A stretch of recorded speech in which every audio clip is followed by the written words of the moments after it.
demandez pourquoi est-ce que des acteurs nuls ont des étoiles sur le fameux boulevard d'Hollywood. Laissez-moi vous expliquer. Salut à tous, ici Reg, bienvenue dans une vidéo où je vous explique pourquoi certains acteurs qui sont considérés comme mauvais ont cette fameuse étoile sur le boulevard d'Hollywood, le fameux Walk of Fame. Est-ce réellement un symbole de prestige comme l'imaginent beaucoup de personnes? Est-ce juste une grosse arnaque marketing? Je vous explique la situation en détail. Et d'ailleurs, j'ai bien entendu vos retours concernant la vidéo d'hier. Il y aura bien moins de cuts, forcément. Normalement, le fond vert est de meilleure qualité, même si peut-être il y a encore un peu de vert autour de moi. J'ai aussi normalement un meilleur micro qui devrait aller comme avant, en espérant qu'il n'y ait pas de décalage. Et en termes de lumière, de caméra, ça devrait être pas mal. Le fameux Hollywood Walk of Fame, du coup à Los Angeles, est un boulevard qui est devenu aujourd'hui une vraie attraction touristique avec plus de 2800 étoiles, plus de 10 millions de touristes chaque année, 2,1 km de long avec d'autres avenues à côté qui rajoutent quelques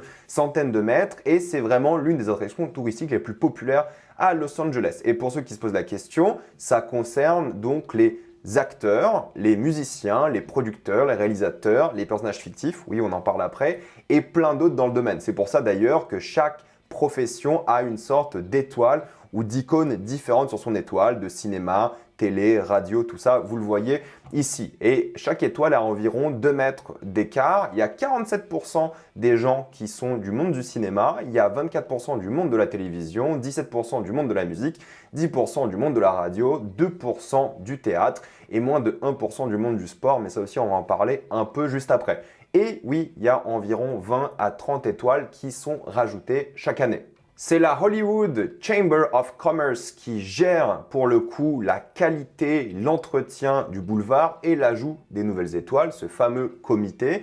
Et il faut savoir qu'à la base, ils avaient créé cela pour un peu donner de la gloire à LA, à ce boulevard, et c'était un symbole de qualité et de l'importance du monde de l'art. Mais il y avait aussi des vraies raisons, je ne vais pas rentrer dans tout le débat structurel, historique, on va dire, du boulevard, parce que ça a pris quand même plus d'une décennie à se mettre en place dans les années 50, mais grosso modo, l'objectif était économique, il était touristique et il était aussi symbolique. Et c'est vrai que c'est eux qui gèrent du coup le boulevard depuis plus de 70 ans. On peut avoir ici la construction justement des étoiles, comment ils voulaient les placer, parce qu'au début, il faut savoir qu'il y avait 1500 étoiles qui étaient placées d'un coup. Voilà, en 1960, il y en a plein qui étaient placées.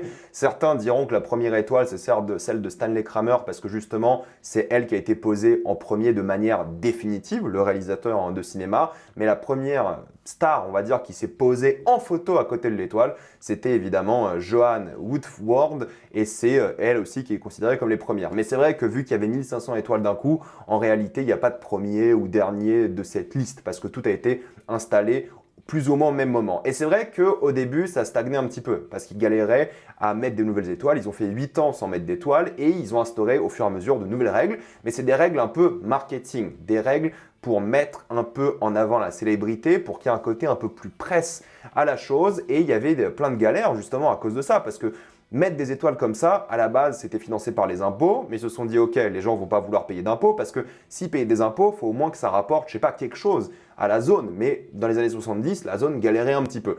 Mais à la base, il fallait du coup payer en impôts. Ensuite, ils ont changé par une sorte de dotation de 2500 $ dans les années 70. Et aujourd'hui, c'est 75 000 $ pour le coup, avec une inflation, si on ajuste, qui est 8 fois supérieure au prix des années 70-80. Et pour ceux qui se demandent, entre du coup 1960 où il y avait genre 1500 étoiles et 1994, il y a eu 500 étoiles qui ont été ajoutées. Et oui, elles sont restaurées régulièrement. Ils regardent, on va dire chaque décennie, quelle étoile a vraiment besoin de restauration. Ils mettent des notes et ils les restaurent. Alors, quelques anecdotes tout de même. Pour ceux qui se posent la question, oui, vous pouvez plus ou moins choisir l'emplacement de votre étoile. C'est-à-dire que les stars de cinéma, en général, sont à côté du fameux TCL Chinese Theater, qui est aussi sur le boulevard d'Hollywood.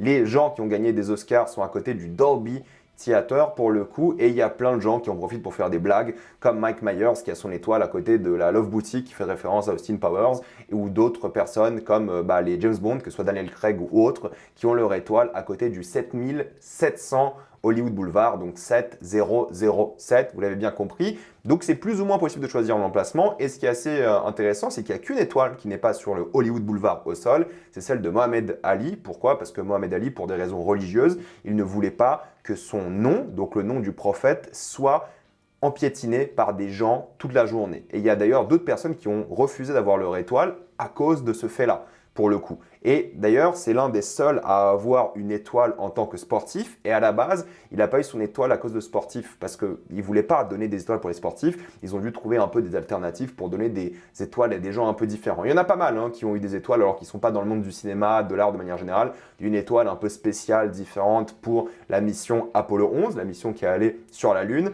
Il y a plein de personnes qui ont plusieurs étoiles aussi, par exemple comme Gene Autry qui en a 5, Frank Sinatra qui en a 3, Walt Disney qui en a 2, et il y a même des étoiles avec le même nom, Harrison Ford et Harrison Ford, donc celui que vous connaissez est l'acteur de l'époque des films muets, ils ont le même nom. Du coup, il y a 2 étoiles avec le même nom, mais vous voyez que ce n'est pas la même icône, ce n'est pas la même époque que l'étoile a été installée. Il y a plein de personnes, mais beaucoup moins, qui ont des étoiles alors qu'ils ne sont pas forcément des acteurs, réalisateurs, producteurs. C'est le cas évidemment de cette femme qui était costumière dans beaucoup d'œuvres. Elle a gagné 8 Oscars, c'est Edith Head. Et il n'y en a pas beaucoup, c'est vrai, dans cette catégorie-là, mais il y a de plus en plus de gens, d'effets spéciaux, de costumes, des étoiles techniques qui sont données. Mais ça reste rare. Il y a aussi des étoiles pour des gens comme Thomas Edison, qui est forcément un petit peu polémique, parce que c'est avant tout une sorte d'ingénieur et businessman. Bon, vous savez l'histoire de Thomas Edison. Il y a aussi des gens qui ont des étoiles comme Trump. Alors Trump, il a une étoile non pas parce qu'il est président, mais parce qu'il était à la télé pour The Apprentice. Et il y a aussi Reagan, c'est les 2 seuls présidents avec des étoiles. Reagan aussi était évidemment acteur avant. Disneyland a une étoile. Pourquoi? Parce qu'en fait, il y a des étoiles qui sont données à des personnages ou des endroits fictifs pour célébrer des moments. Là, c'était pour l'anniversaire de Disneyland, mais il y a aussi Mickey Mouse qui a une étoile, il y a aussi Godzilla qui a une étoile, il y a aussi Shrek qui a une étoile. Bref, il y a plein de personnages fictifs comme ça qui ont des étoiles. Et c'est vrai que c'est devenu un peu un endroit d'hommage à la fois. Kirk Douglas, ici par exemple, il y a plein de gens qui sont venus l'honorer après sa mort, mais il y a plein de gens qui y vont à chaque fois qu'il y a quelqu'un qui décède qui a une étoile. Mais en même temps, Kirk Douglas, c'est l'un des seuls qui s'est fait voler son étoile. Ils l'ont remise à partir d'un moment évidemment, mais du coup, il y a forcément des vols, il y a du vandalisme, et il faut savoir que les étoiles ne sont jamais supprimées. Peu importe ce qu'a fait l'acteur ou le producteur ou peu importe qui cette personne est, les étoiles sont définitives. Aucune n'a été retirée pour l'instant. Je mets la photo de Gal Gadot parce que c'est elle qui a fait un peu polémique récemment, mais comment on fait pour avoir une étoile? Il faut savoir qu'il y a 200 nommés chaque année qui sont acceptés pour 30 étoiles maximum. Tout le monde peut demander une étoile, que ce soit une personne, si acteur, producteur, mais si surtout son équipe, l'équipe de management l'autorise. Il y a 5 ans minimum d'expérience à avoir dans la catégorie, donc 5 ans d'acting par exemple ici. Et en vrai, ça aide si vous avez fait des dons à des associations ou autres. Donc si vous êtes une âme charitable. Et si vous êtes une personne qui a malheureusement décédé, vous pouvez avoir votre étoile 5 ans après votre décès. C'est le cas de Ray Liotta qui l'a eu. Mais si on parle un peu de Gal Gadot et ce qui s'est passé, en gros, en juin, le comité décide d'accorder ses étoiles à ces 20 à 30 personnes. On ne sait pas vraiment comment ça fonctionne exactement. C'est-à-dire que oui, chaque année, si tu es dans les nommés mais tu n'es pas sélectionné, tu es directement dans la liste de l'année prochaine. Ça, c'est vrai. Et si tu n'es pas sélectionné 2 années d'affilée, tu es retiré et tu dois de nouveau être dans la liste des nominations. C'est un processus à refaire. Mais ce qui est intéressant, c'est que du coup, les gagnants doivent se présenter. Maintenant, c'est un événement marketing, c'est un événement pour la chambre de commerce obligatoire de présence des acteurs et ils ont 2 ans pour se présenter. Le truc, c'est qu'il faut payer 75 000, comme je vous l'ai dit, d'entretien aujourd'hui. C'est un tarif fixe qu'il faut payer. C'est pour l'entretien, en théorie, à vie. Et c'est payé ou par la personne, mais globalement, en général, c'est payé par le studio du film qui organise et qui veut que la célébrité en question ait une étoile. Gal Gadot, elle est là parce que Blanche-Neige sort en ce moment. Ou en tout cas, elle est sortie et elle a eu l'étoile au même moment. C'est du marketing aujourd'hui, beaucoup. Et on ne sait pas vraiment comment c'est décidé. On sait plus ou moins qui est dans le comité. C'est des personnes spécifiques au milieu de la radio, de la télé, du cinéma. Mais on ne sait pas comment ils décident et ils n'ont pas vraiment de critères ou de processus de sélection vraiment précis au final.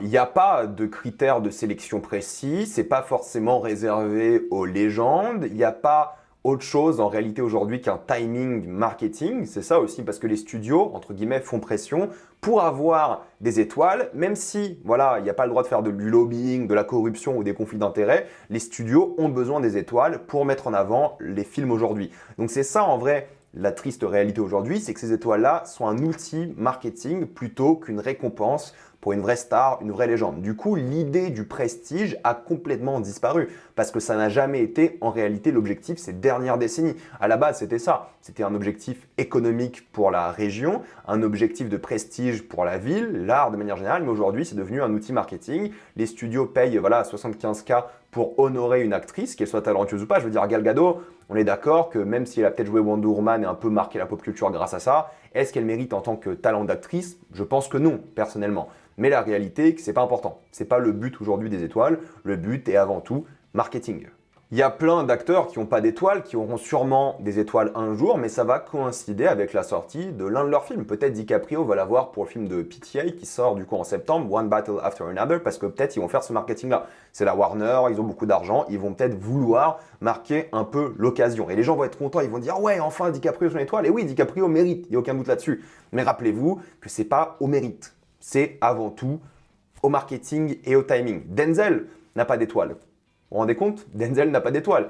Clint Eastwood n'a pas d'étoile. Brad Pitt n'a pas d'étoile. Al Pacino n'a pas d'étoile. De Niro n'a pas d'étoile. Angelina Jolie, Judi Dench. J'ai mis Taylor Swift parce que quand même elle a marqué la culture musicale américaine ces dernières années.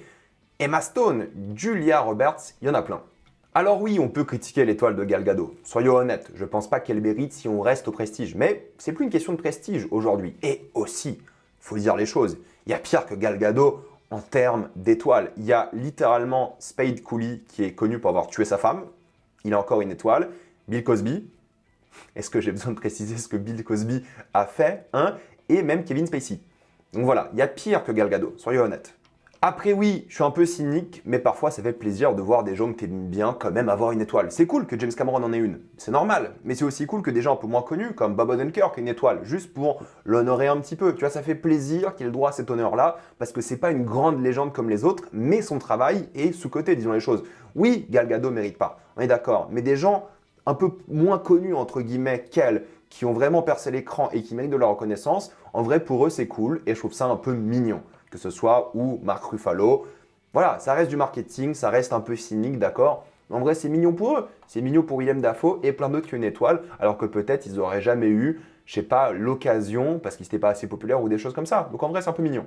Tout ça pour dire qu'il ne faut pas le prendre un peu trop au sérieux. Je veux dire, oui, la reconnaissance est sympa. Oui, les hommages sont sympas, mais il faut être un peu cynique. Il faut se rendre compte de comment ça fonctionne et que c'est malheureusement aujourd'hui pas que juste du marketing, mais beaucoup quand même. Et c'est fatalement inutile. Voilà, c'est un truc marketing, économique, business, tout ça, touristique.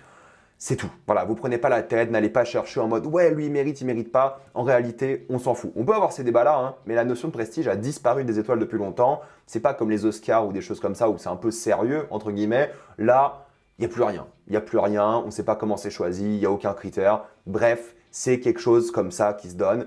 On peut ou pas aimer le geste, on peut ou pas aimer la cérémonie, mais honnêtement, moi je ne le prends pas trop au sérieux et vous ne devriez pas non plus en faire tout un délire, parce que c'est pas si grave que ça. Voilà, c'était un peu mon avis sur la question.